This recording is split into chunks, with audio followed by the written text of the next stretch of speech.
again to my class with Ada Kelas di ATV, a program dedicated by Dinas Pendidikan Kota Batu with Agropolitan TV.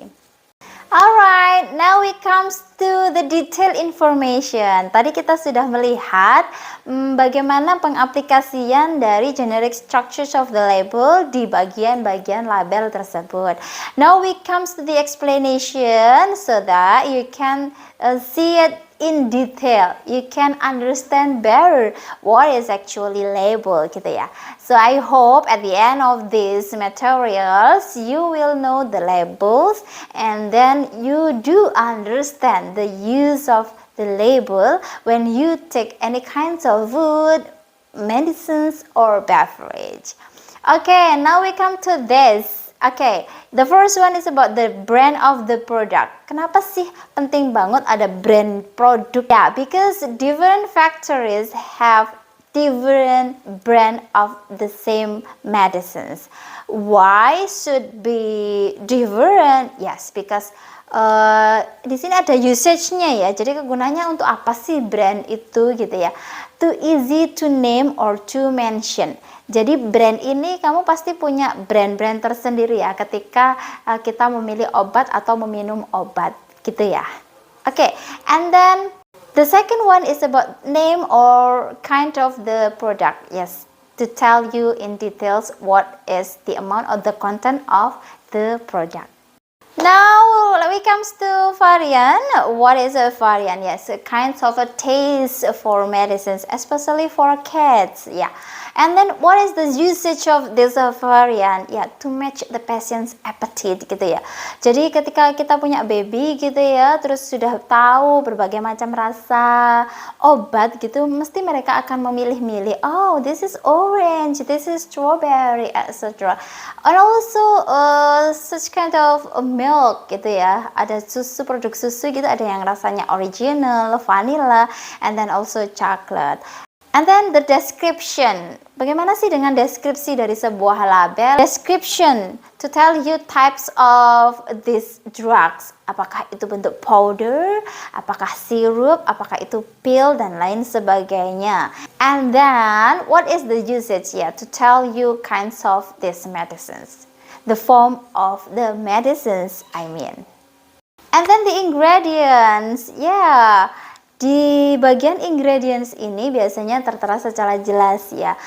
Terus fungsinya untuk apa? Ya, to avoid the allergies. Seperti yang Bu Indi sudah katakan tadi bahwa biasanya ada kandungan-kandungan tertentu.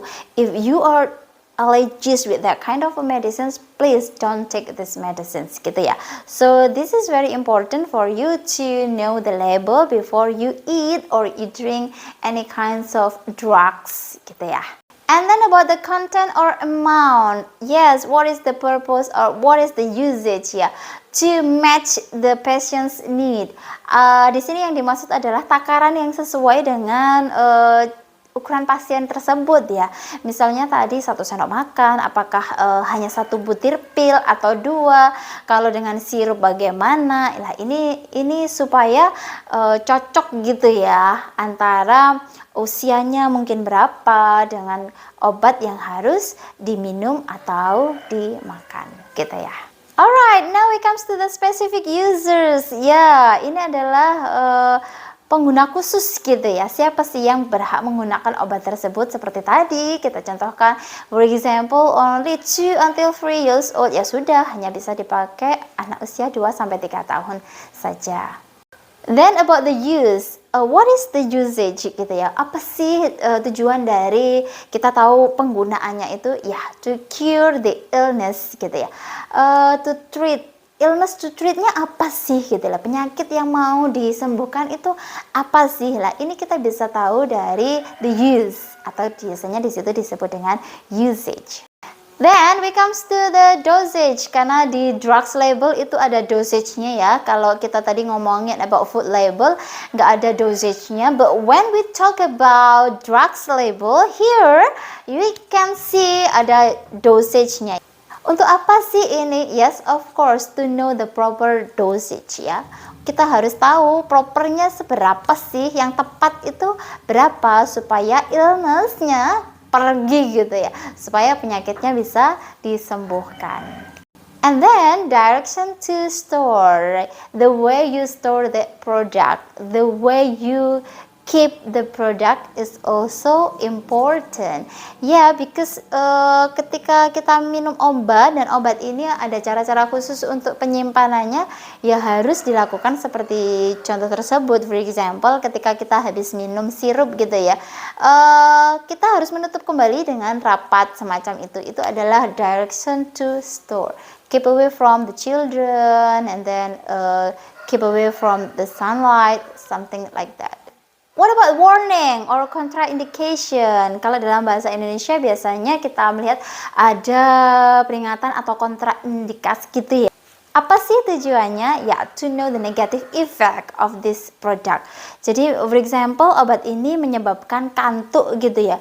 Jadi nggak boleh kita minum obat ini sambil mengemudi semacam itu. Biasanya tertulis dengan jelas di label obat-obat tertentu yang memang punya efek samping. Expiration date, ya tanggal kadaluarsa kita tadi sudah jelas sekali ya. Biasanya di label hanya tertulis dengan EXP. It means that tanggal kadaluarsa atau expiration date. Usage, direction, how to use this kind of medicines, whether it is inhale and then swallow or only drink gitu ya. Apakah itu hanya dihirup saja, apakah perlu diminum, ditelan, dan lain sebagainya. Kita setelah ini akan melihat many kinds of products of drugs and how to use this kind of products. Let's see this. Alright, now you can see so many kinds of medicines here. Sebenarnya ini satu produk dari brand yang sama mungkin ya. Seperti ini kalau Vicks kita sering sekali ya in our daily life kita menggunakan produk tersebut. You can see here ada yang inhale, yang dihirup, dihisap seperti ini. Kemudian ada yang swallow, ada juga yang dioles-oles seperti ini ya, seperti salep Vicks-nya itu yang ketika anak batuk itu dioles di sini aja gitu ya.